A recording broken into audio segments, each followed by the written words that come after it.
নির্বাচন ঠেকাতে গিয়ে এবং আন্দোলনের নামে অগ্নিসন্ত্রাস করতে গিয়ে সারা দেশে যে অবস্থার সৃষ্টি করেছে, তাতে তাদের নেতিবাচক রাজনীতি সম্পর্কে জনগণে অনীহা সৃষ্টি হয়েছে। জনগণের সম্পৃক্ততা ছাড়া যে যেটাই বলুন, আন্দোলন কোনোদিন সফল হতে পারে না। বিএনপি নিজেরাই এখন বিভক্ত, তাদের দলের বহুদিন ধরে কাউন্সিল নেই, তাদের ঘরোয়া রাজনীতি বলতে গেলে ঝিমিয়ে পড়েছে, নেতায় নেতায় মিল নেই।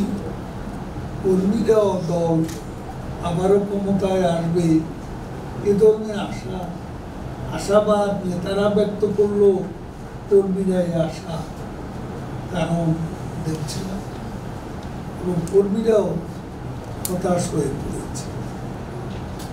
এখানে আমরা পজিটিভ রাজনীতি করতে চাই।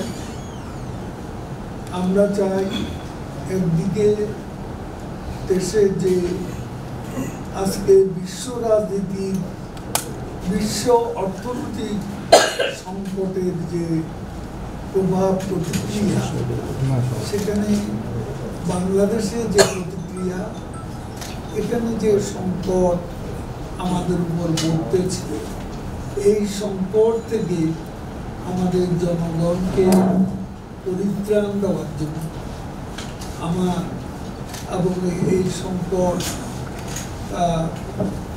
সাময়িক হলেও এই সংকট দূর করার জন্য আমাদের কিছু বাস্তবমুখী কর্মসূচি নিতে হবে এবং আমাদের উন্নয়নের যে ধারা, দেশে বেকার সমস্যার সমাধানে আমাদের যে প্রতিশ্রুতি, আমরা আমাদের নির্বাচনী ম্যানিফেস্টোতে আমরা জনগণকে যে প্রতিশ্রুতি দিয়েছি, প্রমিস অনুযায়ী আমাদেরকে ডেলিভার করার জন্য আজকে আমরা সামগ্রিকভাবে দলকে সুসংগঠিত করার তাগিদ আমাদের নেত্রী দিয়েছেন। আমরা সেভাবেই দলকে আমরা সাজিয়ে নিচ্ছি।